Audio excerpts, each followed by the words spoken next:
listening to The Bo's Nose, a podcast about QI Roberts Junior Senior High School in Putnam County, Florida. And I'm your host, Mr. Bose, and today in studio, I have members of our high school astronaut team to tell us about their most recent competition and to talk all about space and astronauts. So, introduce yourselves to our listeners.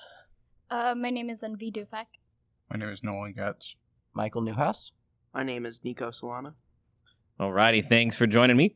First question on the podcast, as always, what is your favorite QI story or tradition? Mine would probably be the pep rallies. I just like how everyone gets all together and we get a day out of class to just represent the school. I really like fall festivals whenever we have them. They're really fun. We get to skip most of school, play some games. It's generally pretty enjoyable. I would say probably just all the events that we have. It's pretty fun. They got plays, different things that always kind of go on, so it's cool just to see what else is going on at the school. So far, mine's been getting to do these competitions for the past 2 years. It's the most enjoyable part of my year. Very good. Next question is, if you could time travel, when would you go and why? Would you like a very specific date? Please say no. Sure. 1888, December 23rd. Please don't look it up. Why? So that just so happens to be whenever Vincent van Gogh may or may not have allegedly cut off his ear. Well, sometimes you're just so in love that you need to send your ear to your beloved. Whenever somebody says, "You're like a piece of me," literally. I wonder if someone would get in trouble for doing that. Probably. Sending body parts through the postal service. Nowadays, Most definitely. Just carefully find a thumb in an envelope. I mean, it wouldn't be hard to cover it up, though. Okay, we're not going down that route because that's going to start... Let's not repeat that conversation. All right, who wants to go next? When are you going and why? For me, I'd go to July 18th, 2008. Why? I'm a nerd. That was the day that The Dark Knight had released to theaters, and that by far is my all-time favorite movie. So I'd go just to see it in theaters. Mine would be the 1800s, because I'd rather just be a cowboy. That sounds about like Michael. Now, this is a bit different, but I would like to be a spectator, not in the war. I would really like to just see World War II in general. I think that'd be cool. I mean, obviously, I'd want to be on the front lines, but... Really? Yeah. I could not imagine that. I think some nice documentaries might be a safer option. Yeah. Maybe for all of us. Yeah. Well, I mean, some of your events will have documentaries about them. Yours will at least have, actual footage. Yeah. Not reenactments. All right. So last but not least, quality, integrity, respect. Which one and why? I would go with integrity. It is a important foundation of pretty much anything, and to have integrity for something is, it's a pretty essential part, Me personally, I'd say respect, because respect has always been one of the most important things that you can have for a fellow human being. Do unto others as you would have them do unto you. I would go with envy on this one and do integrity. It's the building block for any foundation, or for any society, anything like that. Yeah, and I'm also going to have to go with Michael and Envy. It's probably just, doing the right thing when no one's really looking. Man, you all threw me under the bus. Thanks. Sure did. Alrighty, very good. So let's dive in and start talking about the Student Astronaut Challenge. So why don't you tell our listeners a little bit first what it is? The Student Astronaut Challenge is basically a series of different kinds of challenges. For us specifically, So there was 2 leagues in the challenges. There's the Mercury League, and then there's the Apollo League. The Apollo League is the advanced, and the Mercury League is typically for the more beginning schools. And we ended up actually being in the Apollo League for a different reason that somebody else will probably comment on. But the Student Astronaut Challenge, it is comprised of, like I said, numerous events. There's the big event, which is basically running a simulation of launching and landing the Atlantis space shuttle. And then we have an engineering challenge, a design challenge, and then there's a landing challenge, where it's just landing the shuttle in basically 3 different kinds of ways. Let me add something right there. There was actually, the Student Astronaut Challenge was comprised together because the government wanted a way that students could work together in a way that wasn't all just the classroom. They wanted an event that was fun and got students to actually work together. So that's why, like, in a lot of the challenges, they have so many points for when you just talk. Yeah, just communication in general. Yeah.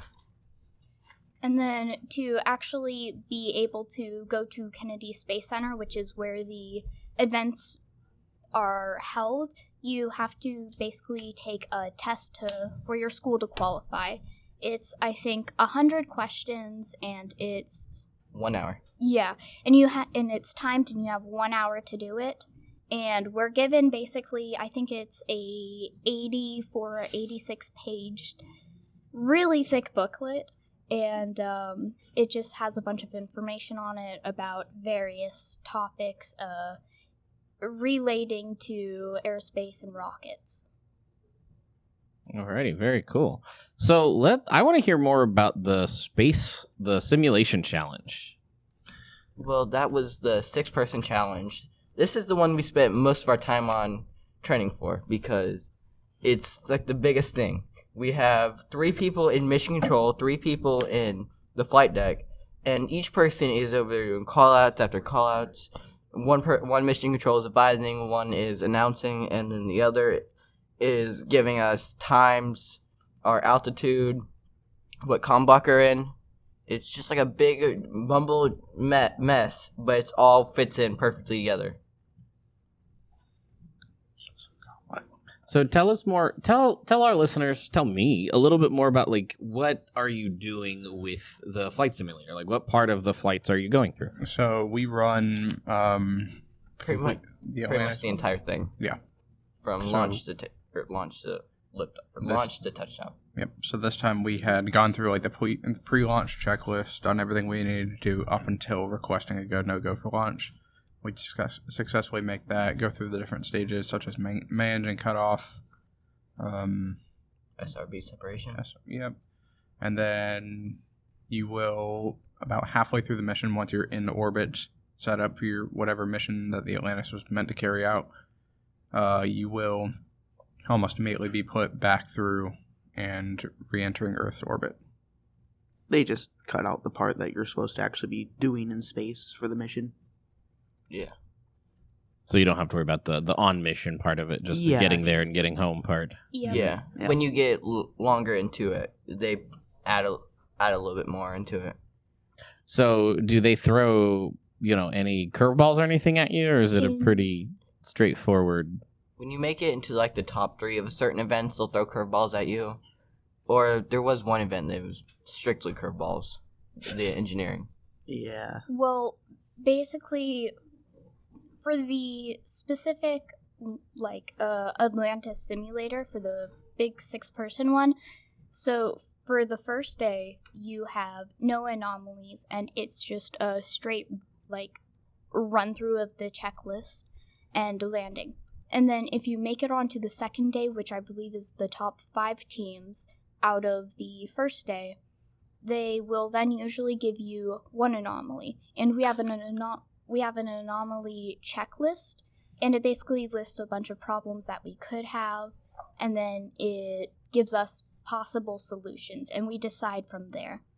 And then if you make it to the third day, which is the top 3 teams from that from the semifinals, then basically what will happen is they will give you an anomaly that is not on the checklist. And so a lot of the times this is where mission control and more specifically the mission director will come into play, because they have to figure out a solution to a problem that we have no checklist for. I think ultimately for days 2 and 3, the decision is almost ultimately made by whoever's on the actual crew, because it is their lives that depend on the actions that follow the anomaly. Right. That's cool. I want to fly a space shuttle. A fake one. I don't really want to go on a real one, but Microphone to check. We're not doing that now. From the check. Cabin door to latch. Cabin door to latch. Cabin door to latch check. Yeah, so they may or may not have just not forgotten to get out of that stage. So System. System to open. Environmental system. Environmental system O2 open to check. That you is messed up. a sample of what we have to do. That is, Yeah. I believe, the second item on the checklist.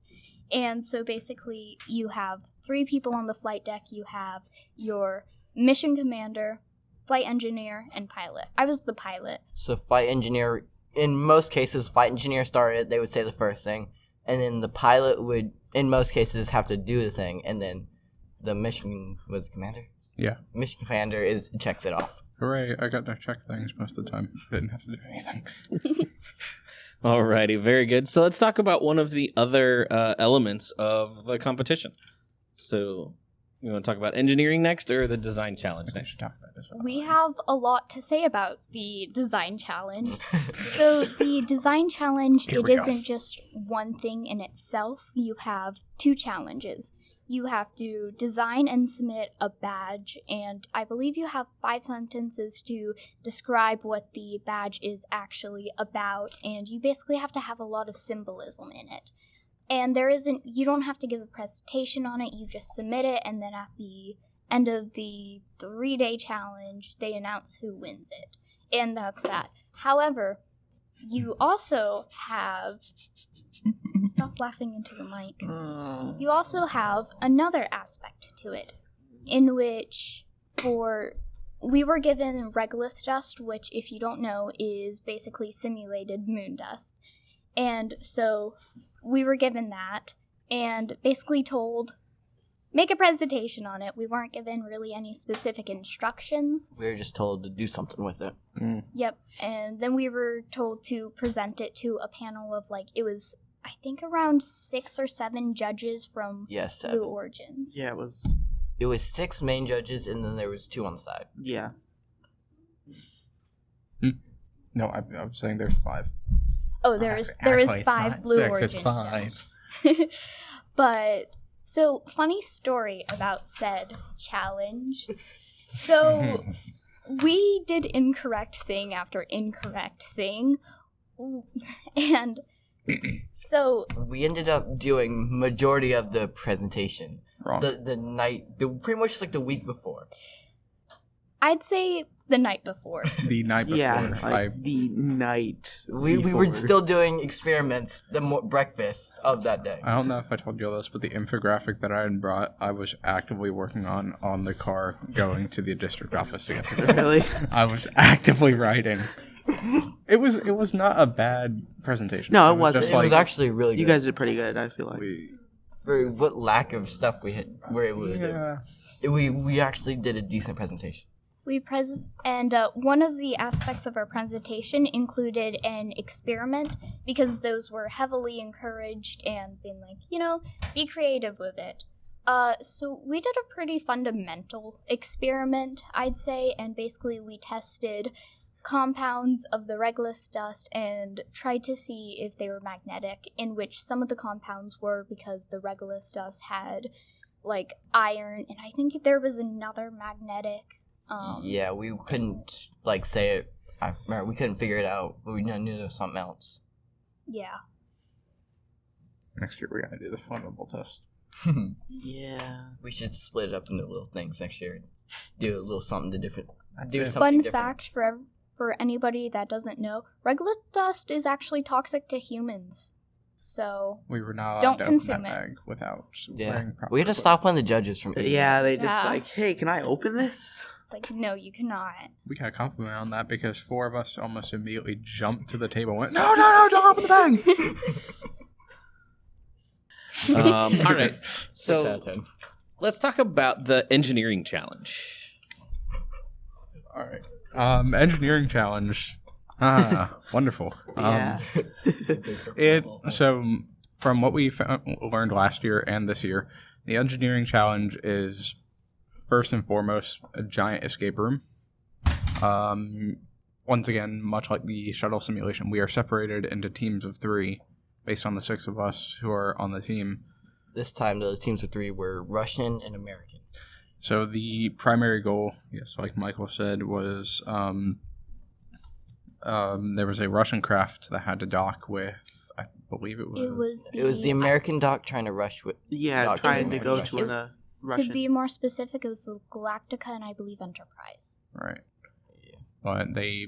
What did we have to repair? It Like was the water filtration? purification. Yeah, the water filtration, and then Galactica just had so many things wrong with it. Like they had a couple of air things. They had an oxygen leak. Yeah. And the best part was all the information that Galactica had, or most of the vital bits of it, well, they were written out in Russian. And so they'd have to describe like characters that they saw to us because we had a translation sheet. It's like, what is this O with a slash through it and a hyphen over it? I'm like, give me like 5 minutes to figure out what that is. And then every time we were like, okay, we got it. Our power would turn off, and then we would have to go to fix our power, but then that would take us a couple of minutes in itself because we were not too good at putting it in prograde. Oh, no. I'm a moron who doesn't know the difference between prograde and retrograde. I know now, after they Yeah. had to fix it for me. Well, whatever. Made us use one of our hints. Oh my god. No, that was ridiculous. So in the engineering challenge, We're like allowed to. Envy had said earlier, we were separated into 2 different leagues, the Mercury League and the Apollo League. Apollo League being more advanced. Mercury League was given 5 free hints. Apollo League was given 2. Yeah, and then any point that any hints that we had used after that would have like Docked points. yeah. I think we used 4 extra hints, everyone. Did? Yep. We used 5 hints in total. 3 extra. No, it was 2 extra hints, and then it was 2 free hints. I know because we had an argument over this. Oh yeah, that's It right. was Oh, yeah. 4 hints in total. I lost that argument. That's fine. You did. Yeah, well, I remember we couldn't. It was a lot harder for us for the engineering challenge, just because we weren't as experienced. But I remember figuring out how to finish it, skipping the entire thing. I figured it out like probably the last 3 or so seconds. It's a bigger Oh ball. my Yeah. So Nolan's over here trying to figure out what's in this box. I look over. We have a box on our side too. I flip it open. There's 2 balls and then a spot for a bigger ball, and it's the lock to fix the water filtration system. And then our timer, It is we're a- at about, because Right. we're given 45 minutes for this whole ordeal. Michael, look if I And count down. so- Seconds. We were on the last 3 seconds. Wait. And then Michael's like, guys, guys, It's I got it. It's It's a bigger ball. Right as it hit 1, I said Ready? it's a Michael, you bigger ready? ball. All right, 7, Guys, 6, it's a 5, guys, it's a 4, guys, 3, it's a 2. it's a bigger 1. ball. Time ends. That's how it was. That's how it was. The fact that So we did get extra points for that. No, we didn't. No, we Yes, I didn't. No, we didn't. I was looking at the dude's screen. The dude's whatchamacallit, paper. They do not hide their papers at all. No, they don't. yeah, they do need a. They do not hide their scoring sheets at all. So I wasn't actually able to spectate them in the engineering challenge, so I just kind of stood outside, and just the fact that they all like run out of the trailer with just like the counting down, and then Michael and like 3 others just scream, "It's a bigger ball." I was very confused at first. But it was a bigger ball. What do you Yeah. expect us to do? It Not was- laugh? It was a really fun and super chaotic challenge. I think there was only one team in the whole Apollo League that actually finished the whole Yeah. thing. They were also the first team in the history of the competition to actually finish the engineering They challenge. were. They got a whole plaque for that. Wow. Yeah, they also picked locks. Oh yeah, they said so. That wasn't them. At the award ceremony, they said so. We found out that a few of the teams are really good at picking locks, and then waited a few seconds, especially the ones you're not supposed to pick. It's like the staff only doors. Yeah. So you guys, no, I know exactly what lock they picked. So you guys know the one that we were trying to figure out the 3-digit pin for? Oh my It god! was that. I had bobby pins, guys. We So could have you're picked telling it. me that wasn't meant for us to solve, and I sat No, there we for were 20 supposed- minutes. We were supposed to solve it. However, I don't know if you noticed, but there's a 3-digit code on that. There And if you was. pick that lock, you're doing the challenge itself incorrectly. Well, That's what it means by especially not the ones you're supposed to pick. You're supposed to do it by finding that 3-digit pin. I was about to say, if you tell me that was like a staff only thing, I was like going to have a fit because I spent 25 minutes trying to figure out what the combination of that lock was, brute forcing it, and it got us nowhere. Alrighty, so you took the paper test, you got in, you went down there, you did the 3 competitions. How did we end up? We did Not not well. get last. Yeah, that's. We didn't get last. But However, I don't think we got top 10, though. yeah. no. Though we weren't even like really expecting to make it very far. So the other teams that had gotten into Apollo League, this is our school's overall second year doing this. I think the team with the minimum amount of time in that league was 6 years, was it? It was around 4 to 6 years, I believe the range was. And it's also important to account how much funding they get for this specific challenge. Yeah, Yeah. like We've each. been working with monitors that display, what we're trying to do, and paper buttons. Well, they So probably needless have. to, yeah. Some of those teams get the actual simulators Yeah, that I we get think- tested in. FSUS has the stuff. Yeah. They seriously use the same simulators for practice and the same ones for testing. But we did do a lot better than we did last year, and overall it was a pretty fun experience. Yeah. That's good. Those are the 2 things that are important. Have fun and do better than you did last time. Mhm. And none of you are seniors, Nope. so you're, I hope, all going to do it again next year and do even better. I hope Yep. so. There's a bit of a problem, though. They do not allow They 2 do. teams that are in the same grade to be at the Space Centers, so. Well, I believe it's 2 teams can't be in the same league, which is the issue we faced this year. It was 2 generalized school, because last year it was separated into a senior high and a junior high. However, this year they changed it to Apollo and Mercury. Yes. So by choice we were not it was not by choice that we were in the Apollo League. What happened was basically we took the test and I think both of our teams got in. However, The people at NASA filed our teams wrong. Because Yeah. we tested as solely high school and solely middle school teams. But the people at NASA just thought we were just QI and QI. Well, not not NASA. Same Yeah, it was the just event organizers. planners. The organizers at NASA. And also, this year we had the benefit of having students who were old enough to be in both junior high and senior high. So, like, we had the 8th graders in junior high and then the rest of us in senior high. Next year, if they That's- stay in, they're all going to be 9th grade and above, which means that we'd all be qualifying for So- senior high team. So what it Junior sounds like high. is there's a real competition next Mhm. year Yep. for who can Against- be the best team So what we were to told compete. is next year, based on our so Colonelski in preparing us for this competition, had us take tests on different chapters in the textbook, and so from what I understand, but I could be wrong here, so someone check me if I am, but it's at the end of the year he's going to evaluate like basically which team had the higher of his scores like from his tests, and they will be the ones to take the actual test. Yeah. Well, both teams are going to take the actual test, but that's going to determine which people are on which team. Yeah, basically it's whichever generalized team. He also said he might mix and match members, so if if the current senior high gets 4 people with the highest scores, and then the next 2 people on that leaderboard happen to be in this year's junior high team, then that is how the team would go. That's just how it's gonna probably end up being.